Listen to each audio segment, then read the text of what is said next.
نحمده ونسلم على رسوله النبي الكريم المكين الهنين الرؤوف الرحيم أما بعد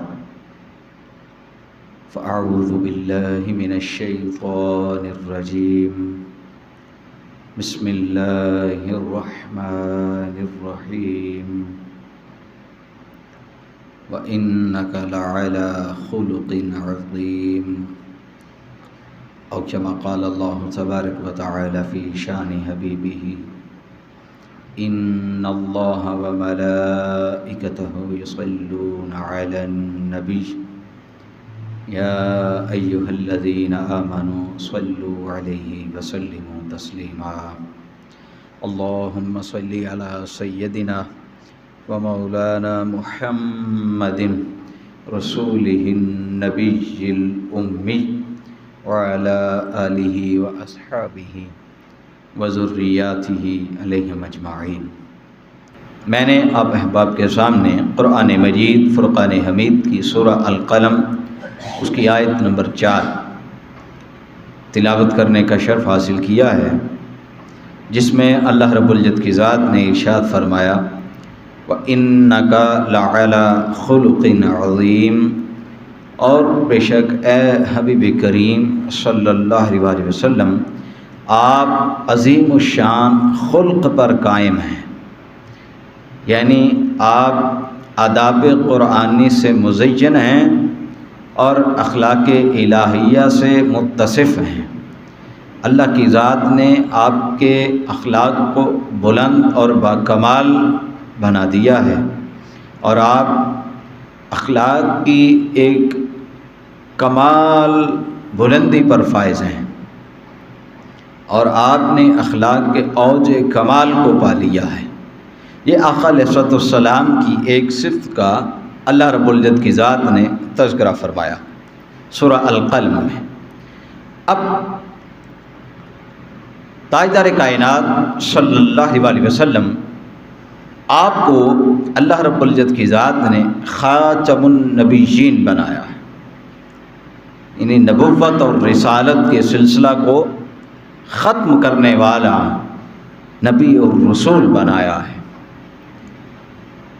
اور آپ صلی اللہ علیہ وسلم اپنی تخلیق کے اعتبار سے بھی سب سے پہلے خلق ہونے والے ہیں۔ سب سے پہلے جن کی تخلیق ہوتی ہے وہ آقا علیہ الصلوۃ والسلام ہیں، اور بعثت اور نبوت اس کے حوالے سے آقا علیہ الصلوۃ والسلام اللہ کے آخری نبی اور رسول ہیں۔ اللہ کی ذات نے آپ کو خاتم النبیین بنایا۔ اس پوری کائنات ارض و سما کی جو تخلیق ہے اس کی ابتدا جس نور سے ہوتی ہے وہ نور آقا کریم صلی اللہ علیہ وسلم کا ایک نور ہے، اور اللہ رب العزت کی ذات کا جو ایک سلسلہ ہے آسمانی ہدایت کا، آسمانی ہدایت کے نزول کا، اس کا اختتام اور اس کی انتہا کائنات کے اس نبوت اور رسالت کا جو نظام ہے اس کا اختتام آقا علیہ الصلوۃ والسلام کے ظہور نبوت سے ہو جاتا ہے۔ گویا اس کائنات کو جو وجود ملا وہ بھی آقا علیہ الصلوۃ والسلام کے وجود سے ملا۔ اس کائنات کا جو ظہور ہے اس ظہور کی ابتدا آقا علیہ الصلوۃ والسلام کے وجود اطہر سے ہوتی ہے۔ پھر اس کائنات کی جو بقا ہے، اس کائنات کی بقا وہ بھی آقا علیہ الصلوۃ والسلام کے توسل سے ہے۔ پھر اس کائنات میں ہر کمال جو بھی کمالات ہوں اس جہان کا، اس کائنات کا ہر کمال وہ آقا علیہ السلام کے وسیلہ اقدس سے ہے۔ پھر حتیٰ کہ اللہ رب العزت کی ذات کا جو ایک نظام ہے، نظام ربوبیت ہے، اس کے تحت ہر مخلوق کا پرورش پانا، ہر مخلوق کا بڑھنا، حتیٰ کہ کائنات میں جو کچھ چل رہا ہے، دنیا میں جو کچھ کسی کو مل رہا ہے، اس میں بھی حضور تاجدار کائنات صلی اللہ علیہ وسلم کا وسیلہ موجود ہے۔ آقا علیہ السلام کا وسیلہ ہے کہ ہر چیز ہر کسی کو مل رہی ہے۔ لہذا کوئی بھی کلمہ گو مسلمان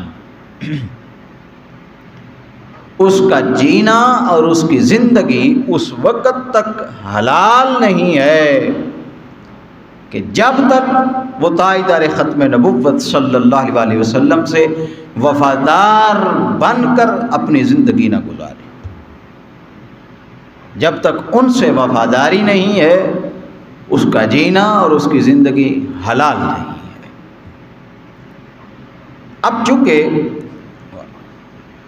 سرکار دو عالم صلی اللہ علیہ وسلم آپ کے وسیلہ سے، آپ کے توسط سے، آپ کے ذریعہ سے اللہ کی ذات نے ساری کائنات کو ہر کمال جو ہے وہ عطا کیا، اور پوری کائنات کے ہر کمال کا منبع اور مصدر اور ہر کمال کا سرچشمہ آقا علیہ السلام کا وجود اقدس ٹھہرا۔ پھر اسی کو آگے لے کر چلتے ہوئے جب ہر کمال اور ہر سرچشمہ اس کا وجود آقا علیہ السلام کے وجود اطہر سے نکلتا ہے، تو پھر آج اسی وجود اطہر سے اور انہی کمالات میں سے ایک کمال جو آقا علیہ السلام کا ہے وہ اخلاق ہے۔ اخلاق، اعلیٰ اخلاق۔ آج ہم نے انہی کمالات میں سے اور انہی چیزوں میں سے آقا علیہ السلام کا ایک کمال، آقا علیہ السلام کی ایک صفت، آپ کا اخلاق چنا ہے۔ آج کی جو ہماری گفتگو ہے وہ آقا علیہ السلام کے اخلاق پر ہے، حسن خلق اور مقام محمدی صلی اللہ علیہ وسلم۔ یہ ہمارا آج کا گفتگو کا عنوان ہے۔ حاضرین و سامعین گرامی قدر، ہمیشہ یاد رکھیں کہ انسان جو ہے اس سے دو طرح کی جو چیزیں ہیں ان کا صدور ہوتا ہے۔ دو خاصیتیں ہیں جو انسان سے صدور ہوتا ہے، جن کا دو صلاحیتیں ہیں یا دو افعال ہیں کہ جو انسان سر انجام دیتا ہے۔ اب اس کے اندر کچھ خوبیاں، کچھ صلاحیتیں ایسی ہوتی ہیں کہ وہ اس کی اپنی محنت اور مشقت ہوتی ہے۔ مثلا اگر کوئی شخص ہے، کسی بات کے اوپر اس کے اوپر غصہ طاری ہو جاتا ہے، غصہ کر جاتا ہے، پھر کوئی لمحہ آتا ہے وہ پریشان ہو جاتا ہے، پھر کچھ معاملات ہوتے ہیں کہ انسان کی طبیعت جو ہے وہ ہیجان اور اضطراب محسوس کرتی ہے، پھر کبھی انسان اپنی طبیعت میں بزدلی اور کاہلی اور مایوسی کو، ان سب کو تصور کرتا ہے، محسوس کرتا ہے، پھر ان کا اظہار بھی کرتا ہے۔ کبھی ایسا ہوتا ہے کہ انسان اچانک ایک آواز سنتا ہے اور وہ آواز سن کے گھبرا جاتا ہے، کبھی وہ مسکراتا بھی ہے، کبھی وہ غمزدہ بھی ہوتا ہے۔ تو یہ اس قسم کے جتنے بھی احوال ہیں یہ اس کے احوال طبعی ہیں، یعنی اس کی اپنی صلاحیتیں ہیں جو اس کے وجود میں ہیں۔ خوف بھی اس کے وجود میں، ہنسنا مسکرانا یہ بھی اس کے وجود میں. تو یہ سارے جو احوال ہیں یہ احوال طبعی ہیں. پھر اس کے بعد دوسرے جو احوال ہیں وہ افعال کچھ ایسے ہوتے ہیں کہ جو انسان اپنی محنت اور مشقت سے خود اپنے اندر پیدا کرتا ہے، اور کچھ چیزیں ایسی ہوتی ہیں کہ جو اللہ رب العزت کی ذات کی طرف سے انسان کے اندر داخل کر دی جاتی ہیں. یعنی وہ سمجھ لیں ماں کے پیٹ سے لے کر آتا ہے. کچھ ایسی چیزیں بھی ہوتی ہیں. اب مثال کے طور پہ اچھے کام کرنے ہیں، اچھا عمل کرنا ہے، ہنسنا ہے، مسکرانا ہے، کسی کے ساتھ اچھی گفتگو کرنی ہے، نیک برتاؤ کرنا ہے، بھلائی کرنی ہے، نیکی کرنی ہے، اور خوبصورت طریقے سے اپنی زندگی کو گزارنا ہے. یہ سارے معاملات ایسے ہیں کہ انسان خود محنت کرتا ہے، مشقت کرتا ہے، ریاضت کرتا ہے، اور پھر اس مقام تک پہنچتا ہے کہ وہ ہر شخص کے ساتھ نیکی کرتا ہے، بھلائی کرتا ہے، حسن سلوک کرتا ہے، پھر وہ تقوی اختیار کر لیتا ہے، متقی بن جاتا ہے، پھر ہر کسی کے ساتھ ادب کے ساتھ اخلاق کے ساتھ پیش آتا ہے، کسی کو گالی نہیں دیتا، کسی کے ساتھ جھگڑا نہیں کرتا، کسی کے اوپر تہمت نہیں لگاتا. اگر کوئی اس کے ساتھ زیادتی بھی کر دے تو اس کے باوجود وہ اس کو معاف کر دیتا ہے. یہ سارے جو افعال ہیں یہ کوشش اور محنت کے ساتھ انسان کو حاصل ہوتے ہیں. یہ کوشش اور محنت کے ساتھ انسان کو حاصل ہوتے ہیں. اور جان لیں یہ ساری جو چیزیں ہیں یہ اخلاق نہیں کہلاتی. جو انسان جبر کے ساتھ، کوشش کے ساتھ، محنت کے ساتھ اور اپنی ذات کے ساتھ زبردستی کر کے یہ سارے اعمال جو ہیں ان سارے اعمال کو وہ سر انجام دیتا رہے، یہ اخلاق نہیں ہے. کہ جو مجبوری کے ساتھ کرے، جبر کے ساتھ کرے، محنت اور مشقت اور ریاضت کے ساتھ کرے. اچھا اگر یہ اخلاق نہیں ہے تو پھر اخلاق کیا ہے؟ پھر خلق کب بنتا ہے؟ انسان کا اخلاق جسے کہتے ہیں وہ اچھا اخلاق وہ کیسے نظر آتا ہے؟ وہ اچھا اخلاق کیسے بنتا ہے؟ اب اچھا اخلاق جو ہوتا ہے اس کی نشانی یہ ہے، اس کی تعریف ہی یہ ہے کہ اس کے لیے انسان اپنے اوپر جبر نہیں کرتا، انسان زبردستی نہیں کرتا اپنے ساتھ، بلکہ انسان کا جو نفس ہے، انسان کا جو دل ہے وہ خود بخود ان کاموں کی طرف چلتا جاتا ہے جو کام نیکی کے ہیں، جن کے ساتھ انسان کا اخلاق اور ان کا کردار بلند ہوتا ہے. انسان بلا جبر خود بخود اس کی طرف اس کی طبیعت میں اعلان کرتی ہے، وہ خود بخود نہ چاہتے ہوئے بھی اس کی طرف چلا جاتا ہے، کھینچا چلا جاتا ہے. یہ اخلاق ہے کہ اس کا نفس اس کو مجبور کر دے. اس کا نفس وہ چاہے بھی کہ وہ کسی کے ساتھ زیادتی کرے تو اس کا نفس اسے زیادتی نہیں کرنے دیتا. وہ چاہے کہ فلاں میرے ساتھ لڑ رہا ہے میں بھی اس کو جواب دوں، اس کا نفس اسے مجبور اتنا کر دیتا ہے کہ وہ کسی کی گالی کا جواب بھی گالی سے نہیں دیتا. یہ اخلاق ہے. کوئی آتا ہے وہ اس کو تھپڑ مار دیتا ہے، وہ چاہتا ہے انسان کہ میں بھی اس کے تھپڑ کا جواب تھپڑ سے دوں، لیکن اس کا جو نفس ہے، اس کا جو دل ہے، وہ جو اس کا اعلیٰ اخلاق ہے، وہ اعلیٰ اخلاق اسے منع کر دیتا ہے کہ نہیں بھائی اگلے نے تجھے تھپڑ مار دیا ہے تو صبر سے کام لے لے، تو اس کے اوپر نیکی کر، تو اس کو معاف کر دے.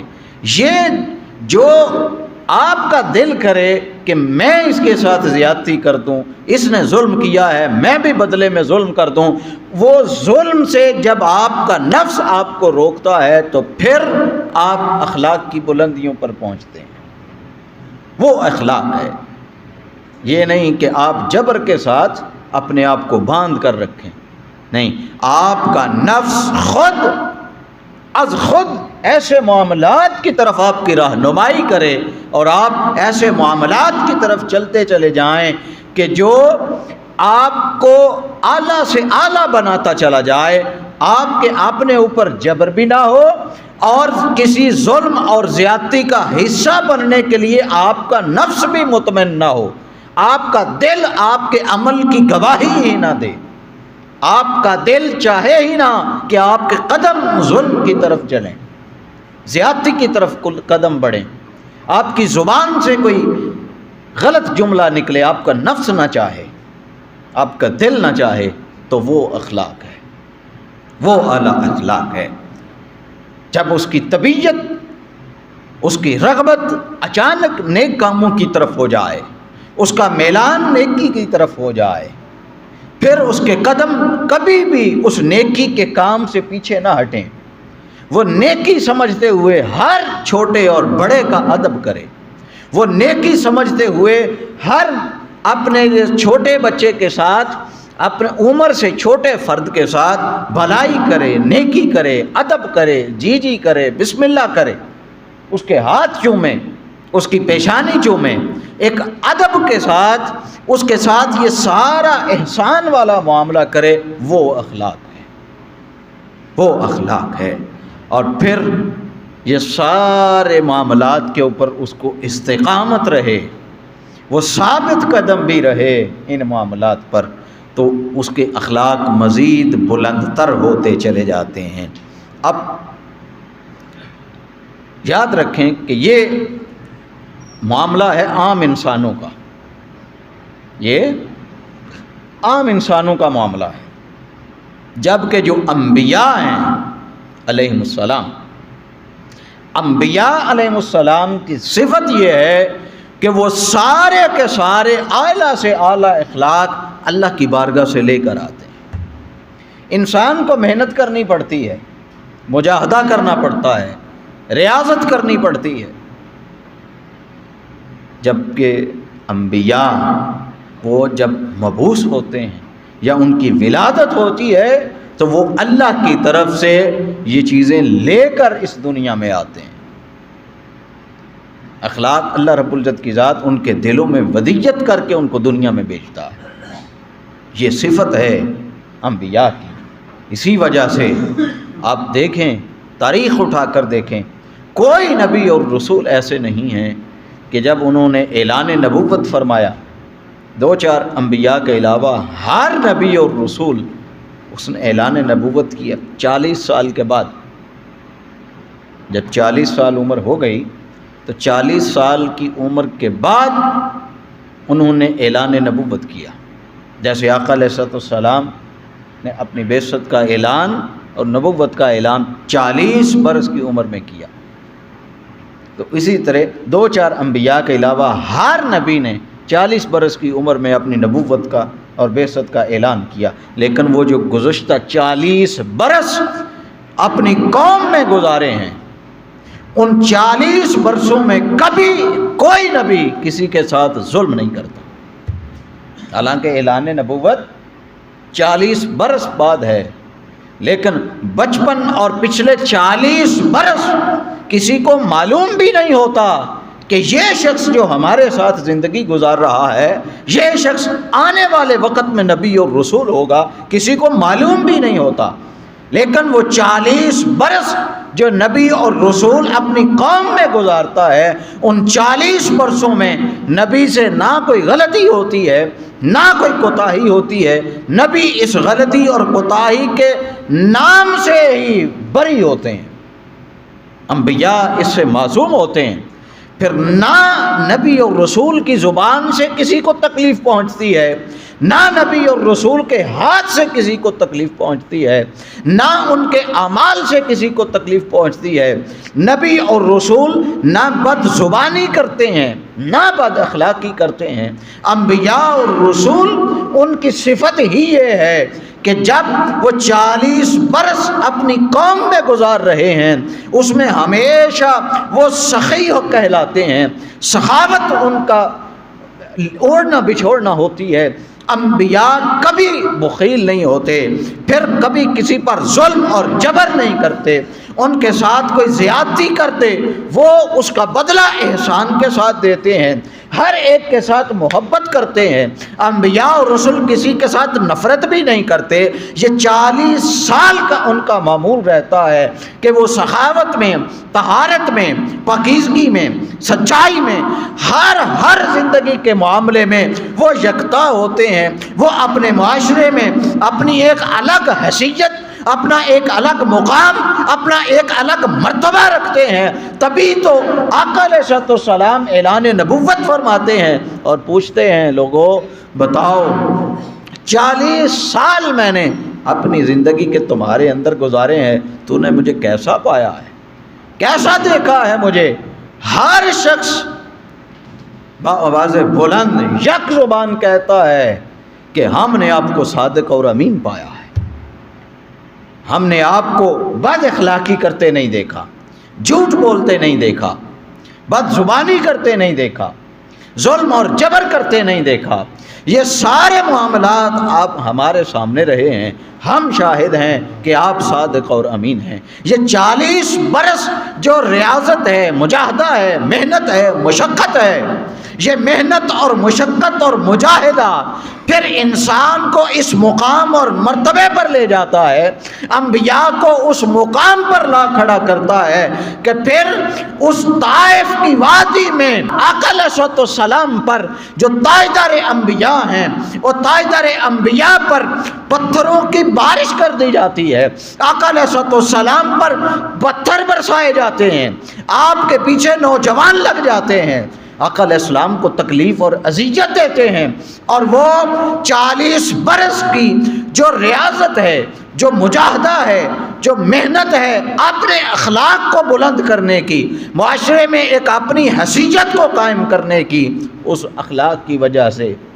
اس مجاہدے کی وجہ سے، اس ریاضت کی وجہ سے جب جسم لہو لہان ہو جاتا ہے، اپنے جوتے پاؤں کے ساتھ چپک رہے ہوتے ہیں خون کی وجہ سے، اتنا خون بہہ جاتا ہے، تو پھر فرشتہ آتا ہے، یا رسول اللہ حکم فرمائیں، آپ ایک دفعہ اشارہ فرما دیں، ان 2 پہاڑوں میں پیس کر رکھ دیں ان کو آٹے کی طرح، ان کا نام و نشان باقی نہ رہ جائے۔ انہوں نے آپ کو اتنی اذیت دی، اتنی تکلیف دی، تو آقا علیہ السلام فرماتے ہیں اے اللہ میری اس قوم کو بخش دے، میری اس قوم پر رحم فرما، ان کو معاف کر دے، اس لیے کہ یہ مجھے جانتے نہیں ہیں، یہ مجھے پہچانتے نہیں ہیں۔ یہ وہ 40 برس کا جو اخلاق کا ایک ریاضت چلتی ہے، مجاہدہ چلتا ہے، ایک محنت اور مشقت چلتی ہے، وہ 40 برس بعد انسان کو اس مقام تک لے آتی ہے کہ پھر آقا علیہ السلام اتنا ظلم اور جبر سہنے کے باوجود پھر بجائے بد دعا کرنے کے آقا علیہ السلام دعا کرتے ہیں، اور آقا علیہ السلام عرض کرتے ہیں باری تعالیٰ تو ان کو معاف کر دے، تو ان کو بخش دے، اس لیے کہ یہ مجھے نہیں جانتے۔ یعنی جب انسان تکلیف میں بھی ہو، مصیبت میں ہو، اذیت میں ہو، اور انسان کی تکلیف اس کی برداشت سے باہر ہو رہی ہو، اس کی برداشت ختم ہو رہی ہو، اور اس لمحے انسان کا دل چاہے کہ میں اس سے کوئی بدلہ لے لوں، میں اس کے ظلم کا جواب دے دوں، اور آپ کا دل، آپ کا نفس آپ کو اس کام سے روک دے، یہی اخلاق محمدی ہے صلی اللہ علیہ وسلم۔ اب آقا علیہ السلام اگر دعا فرما دیتے تو کیا نوح علیہ السلام کی دعا سے پوری قوم تباہ و برباد ہو سکتی ہے؟ آقا علیہ السلام کی دعا سے ایسا نہیں ہو سکتا تھا، لیکن کس چیز نے آقا علیہ السلام کو بد دعا کرنے سے روکا؟ وہ آقا علیہ السلام کا اخلاق حسنہ تھا۔ اب یہ جو میں نے عرض کی کہ محنت، مشقت اور ریاضت، اور کچھ لوگوں میں یہ قدرتی طور پر ہوتی ہے۔ اب محنت مشقت کا تو میں نے بتایا، اب قدرتی طور پر جو ہوتی ہے، جو اللہ کی بارگاہ میں سے لے کر آتے ہیں، اس کی ایک مثال عرض کر دیتا ہوں۔ یہ صحیح مسلم کی حدیث ہے، حدیث نمبر 17 ہے۔ کہ حضرت ابو سعید خدری رضی اللہ تعالیٰ عنہ اور حضرت عبداللہ بن عباس رضی اللہ تعالیٰ عنہ یہ اس کو روایت کرتے ہیں کہ آقا علیہ الصلوۃ والسلام کے ایک صحابی تھے حضرت الاشج. وہ جو صحابی تھے آقا علیہ السلام کے، آقا علیہ السلام نے ان کو مخاطب کر کے فرمایا کہ بھائی بات سنو، تمہارے اندر دو خصلتیں ہیں، تمہارے اندر دو خصلتیں ہیں، دو تمہاری عادتیں ہیں اور دو ایسی خوبیاں ہیں کہ یحبہم اللہ، کہ ان خصلتوں کی وجہ سے، ان عادتوں کی وجہ سے اللہ تم سے محبت کرتا ہے. ان دو خوبیوں کی وجہ سے اللہ کی ذات تم سے محبت فرماتی ہے. آقا علیہ السلام نے فرمایا وہ جو دو خوبیاں ہیں، جو دو عادتیں ہیں، وہ کون سی ہیں؟ ایک حلم ہے اور دوسرا صبر کرنا ہے. یہ دو چیزیں، یعنی برداشت کرنا، اچھا سلوک کرنا، حلم، اور دوسرا مشکلات پر، پریشانیوں پر، کسی کے ظلم، جبر اور زیادتی پر صبر کر لینا، یہ دو ایسی چیزیں ہیں کہ تمہاری یہ دو عادتوں کی وجہ سے اللہ کی ذات تم سے محبت کرتی ہے. اب وہ پوچھتے ہیں یا رسول اللہ صلی اللہ علیہ وسلم، یہ تو بتائیے کیا یہ جو دو خوبیاں میرے اندر آپ نے ارشاد فرمائی ہیں یہ پہلے سے تھیں یا ابھی نئی پیدا ہوئی ہیں؟ یہ خوبیاں کب سے ہیں میرے اندر؟ اب جب اس نے سوال کیا تو آقا علیہ السلام نے فرمایا بل قدیما، نہیں یہ ابھی نئی نہیں ہے، یہ پرانی تمہارے اندر اللہ کی ذات نے رکھ دی ہیں. یہ خوبیاں پرانی ہیں تمہارے اندر، اللہ کی ذات تم سے محبت کرتی ہے. اس نے کہا قلت الحمدللہ الذی، میں اللہ کی ذات کی حمد و ثنا کرتا ہوں، میں اس کا شکر ادا کرتا ہوں. خوبیاں شامل کر دیں، اور یہ دو خوبیاں جو اللہ کی ذات نے میرے اندر شامل کر دی ہیں یہ سبب بنی ہے کہ اللہ کی ذات مجھ سے محبت کرے. میں اللہ کے محبت کرنے پر اور یہ دو خوبیاں اپنے دل میں اتارنے کی وجہ سے اللہ کا شکر ادا کرتا ہوں. یہ کنز العمال کی حدیث ہے، جلد نمبر 13 ہے، حدیث نمبر 36,824 ہے. یہ آقا علیہ السلام نے ایک تعریف فرما دی، آقا علیہ السلام نے وضاحت فرما دی اس صحابی کی مثال دے کے کہ بھئی انسان اپنی محنت، مشقت، ریاضت اور مجاہدہ سے بھی یہ مقام حاصل کرتا ہے اور یہ اللہ کی طرف سے بھی عطا ہوتی ہے. اب ہمیشہ آقا علیہ السلام، آپ کا بھی یہ معمول رہا ہے، آقا علیہ السلام ہمیشہ اللہ کی بارگاہ میں عرض گزار رہے، ہمیشہ دعا کیا کرتے. آقا علیہ السلام دعا کیا کرتے ہیں؟ اللہ جس طرح تو نے مجھے ظاہری طور پر سب سے یکتا، سب سے الگ، سب سے خوبصورت بنایا ہے، اسی طرح تو میرے اخلاق کو بھی سب سے الگ کر دے، سب سے زیادہ خوبصورت کر دے. جس طرح میرے ظاہر کو تو نے خوبصورت بنایا ہے، سب سے زیادہ پیارا بنایا ہے، اسی طرح میرے باطن کو بھی، میرے اخلاق کو بھی سب سے اعلیٰ بنا دے، سب سے خوبصورت بنا دے اور اس کو بھی کمال عطا کر دے.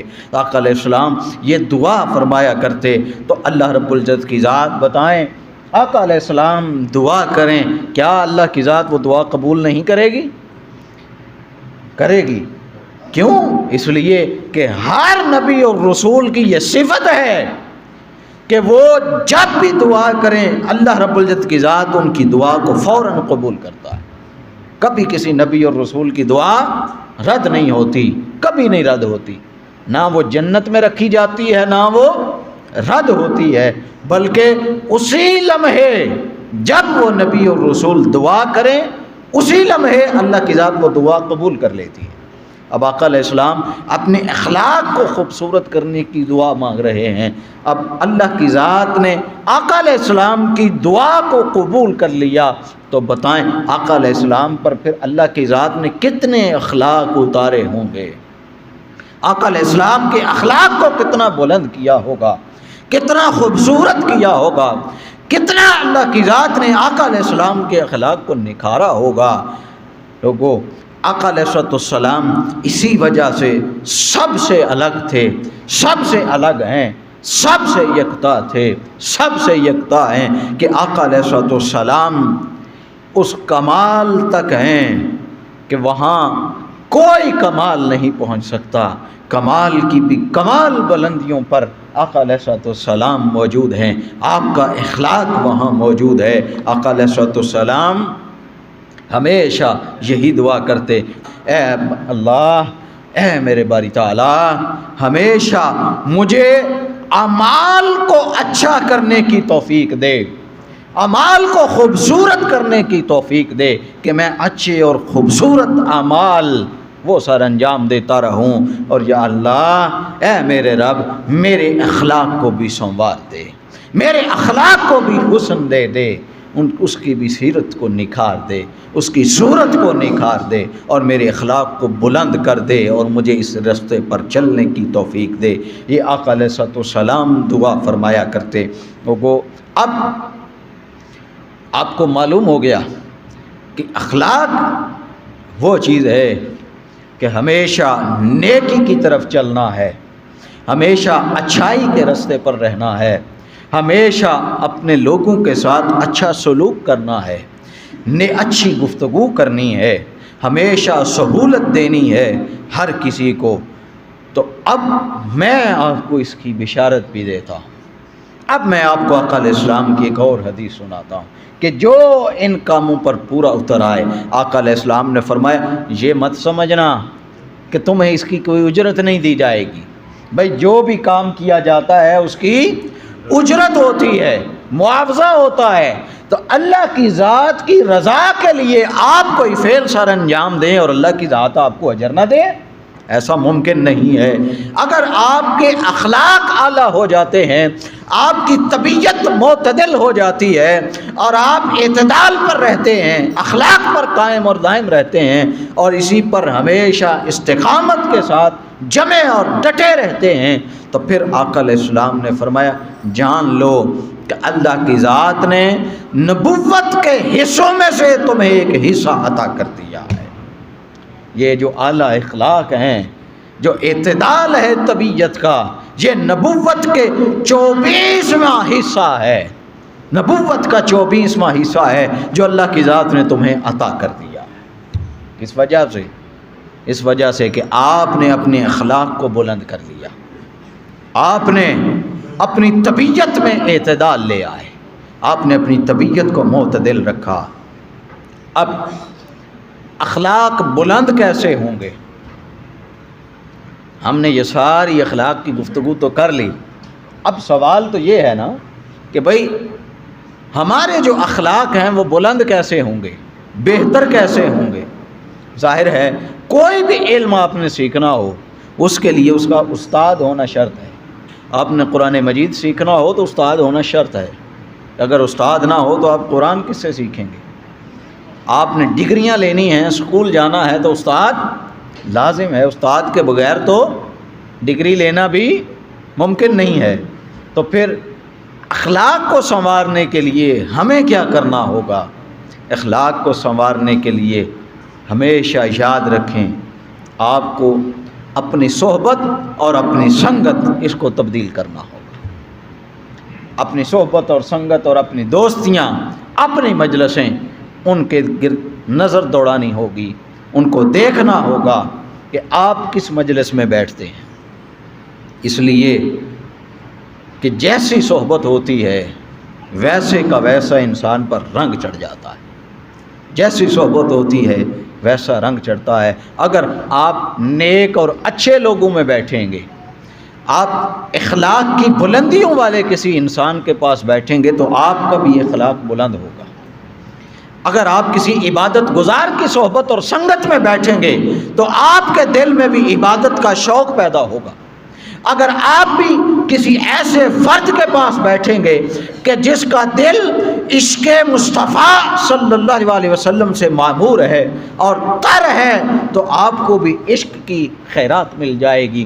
اور اگر آپ کسی ایسے بندے کی صحبت میں بیٹھیں کہ جس میں اخلاق کوئی نہیں ہے تو آہستہ آہستہ آپ بھی برے ہوتے چلے جائیں گے. اگر ایسے کسی کے صحبت میں بیٹھیں کہ جو شخص شراب پیتا ہے، ایک وقت آئے گا کہ آپ بھی چاہیں گے کہ میں بھی چکھ کے دیکھوں اس کا ذائقہ کیا ہوتا ہے. آپ اگر کسی زانی، شرابی، چور، اچکے اور لوٹ مار کرنے والے شخص کے پاس بیٹھیں گے تو پھر آہستہ آہستہ آپ کا ایمان بھی جاتا رہے گا، خطرے میں پڑ جائے گا. تو اگر اپنی صحبت اور سنگت وہ اچھے لوگوں کے ساتھ کر لیں گے تو پھر آپ کا اخلاق وہ بھی بلند تر ہوتا چلا جائے گا. اگر آپ غافلوں کی صحبت میں بیٹھیں گے تو پھر دین آپ کے دل سے نکلتا چلا جائے گا. اب یہ جو میں نے کہا کہ جو انسان جس صحبت میں بیٹھتا ہے اس کے اوپر وہی رنگ چڑھ جاتا ہے، یہ بھی آقا علیہ الصلوۃ والسلام نے فرمایا ہے. یہ بھی آقا علیہ الصلوۃ والسلام نے فرمایا ہے. وہ کیا؟ یہ امام احمد بن حنبل نے اپنی مسند میں اس کو روایت کیا ہے. یہ اس کو بند کر کے دوبارہ آن کر دینا. اپنی مسند میں روایت کیا ہے، جلد نمبر 2 ہے، حدیث نمبر 8015 ہے. آقا علیہ الصلوۃ والسلام نے ارشاد فرمایا، ہر شخص اپنے دوست کے دین پر ہوتا ہے. ہر شخص اپنے دوست کے دین پر ہوتا ہے. جو اعمال اور جو کارنامے اس کا دوست کرتا ہے وہی رنگ اس کے اوپر بھی چڑھ جاتا ہے. یعنی اگر آپ کا دوست اچھا ہوگا تو آپ بھی اچھے ہوں گے، آپ کا دوست برا ہوگا تو آپ کو بھی وہ برائی کی طرف لے جائے گا.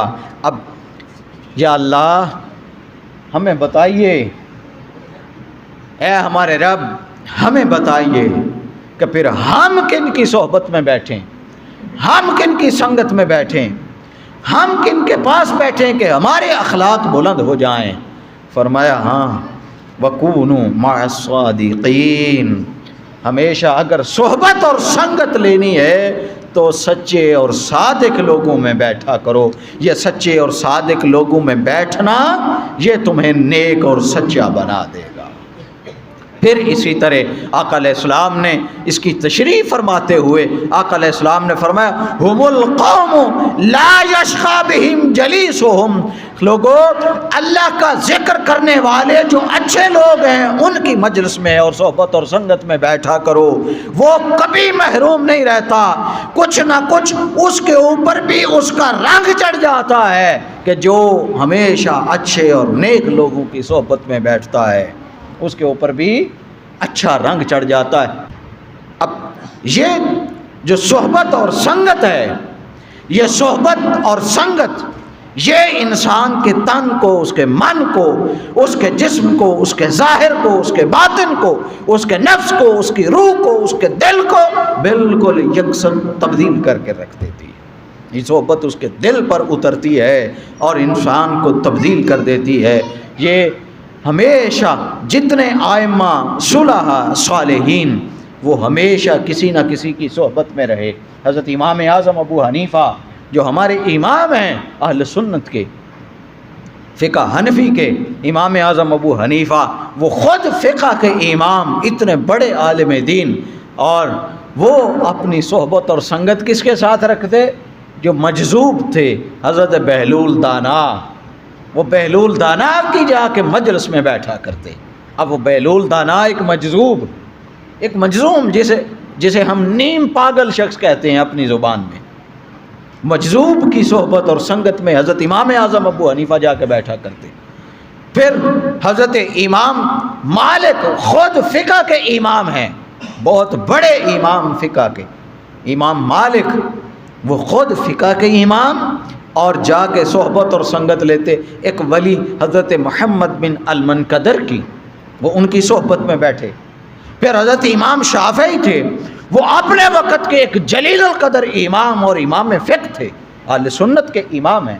وہ اتنے بڑے امام فقہ ہونے کے باوجود ایک ولی ایک عام سادہ لو انسان حضرت معروف کرخی اور حضرت ابو حمزہ بغدادی ان کی صحبت اور سنگت میں بیٹھا کرتے.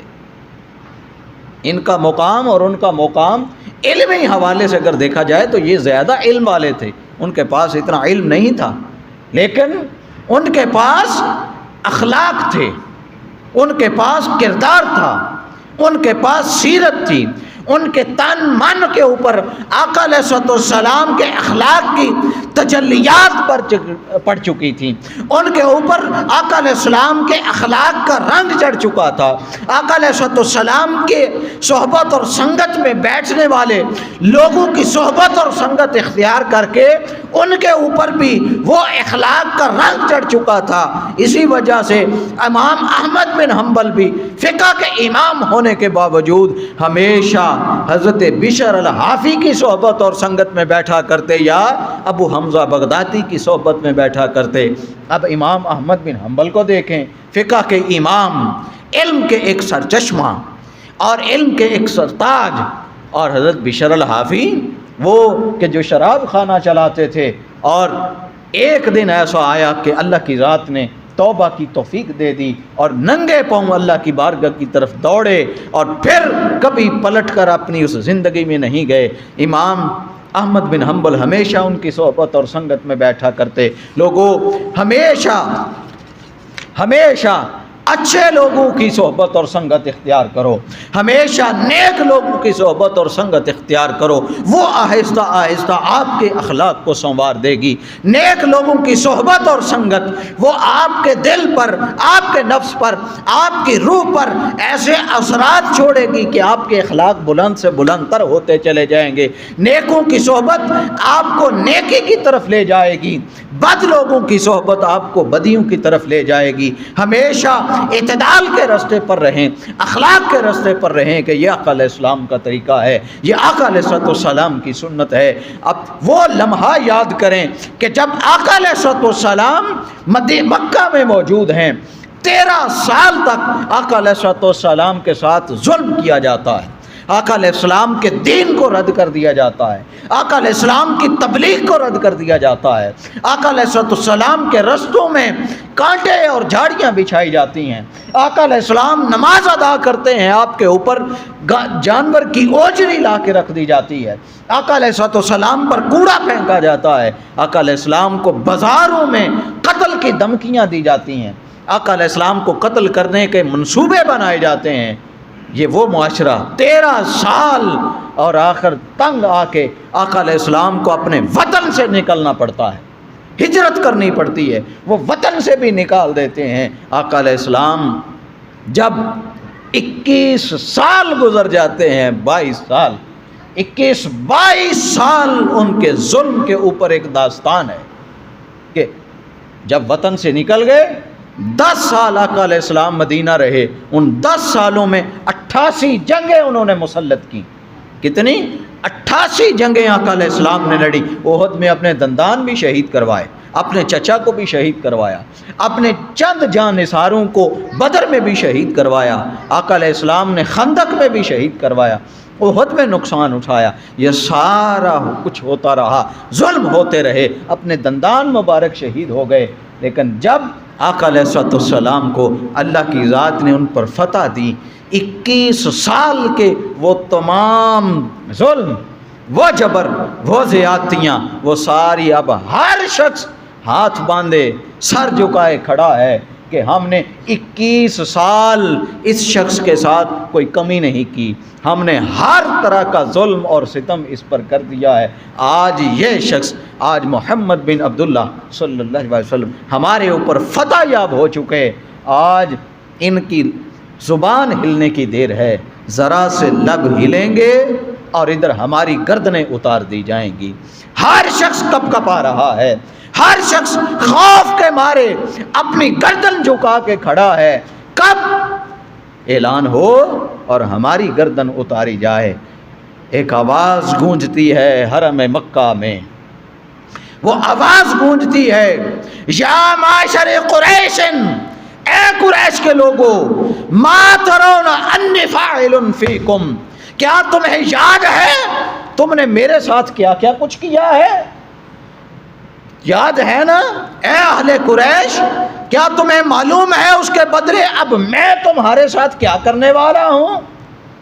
یہ آواز گونجتی ہے، جب یہ گرجدار آواز گونجتی ہے تو وہ آگے سے سر جھکائے، خوف اور کپکپی کے عالم میں خوف کے ساتھ وہ کہتے ہیں قالو خیرن اخن کریم و ابن اخن کریم، اے محمد بن عبداللہ صلی اللہ علیہ وسلم، ہم توقع کرتے ہیں، ہمارا یقین ہے، ہم یہ خیال کرتے ہیں کہ آپ ہمارے ساتھ بھلائی کریں گے، اس لیے بھلائی کریں گے کہ آپ اچھے ہیں اور اچھوں کی اولاد ہیں، آپ کریم بھائی ہیں، اس لیے آپ ہمارے اوپر رحم کریں گے۔ وہ 21 سال کا جو ظلم اور ستم تھا، آقا علیہ الصلوۃ والسلام نے وہ سارے ظلم کو بھول کر آقا علیہ السلام نے فرمایا جاؤ اذهبوا فانتم طلقاء، جاؤ آج کے بعد تم سب کو محمد مصطفیٰ آزاد کرتے ہیں۔ لوگوں، یہ حوصلہ، یہ ہمت، یہ برداشت، یہ صبر، یہ اتنا اعلیٰ اخلاق یہ کیسے آتا ہے؟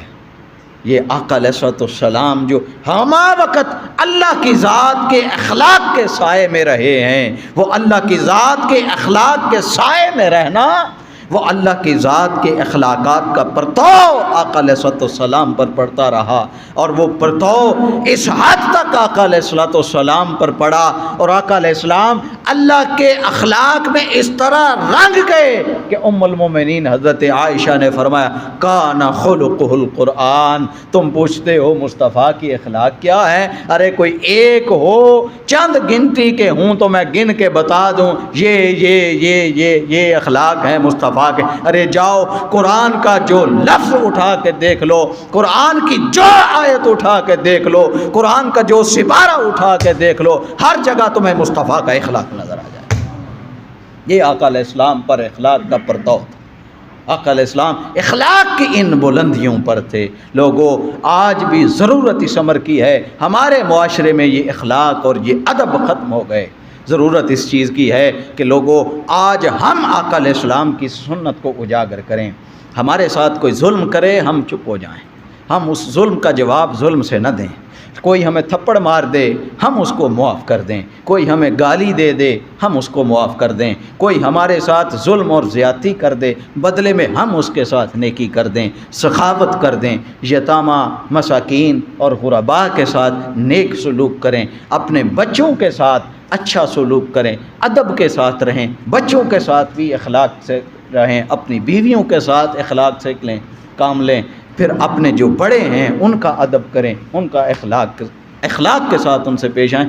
یہ اخلاق ہیں، یہ آقا علیہ الصلوۃ والسلام کی سنتیں ہیں، آقا علیہ السلام کے طریقے۔ اپنی ذات سے اس کو بدلنا شروع کریں۔ یہ نہیں ہونا چاہیے کہ کوئی بدلے تو ہم بدلیں، نہیں، ہر تبدیلی کا آغاز اپنی ذات سے کریں۔ جب آپ اپنی ذات کو بدل لیں گے، معاشرہ دیکھیں گے خود بخود بدل جائے گا۔ اللہ رب العزت کی ذات ہم سب پر اپنا فضل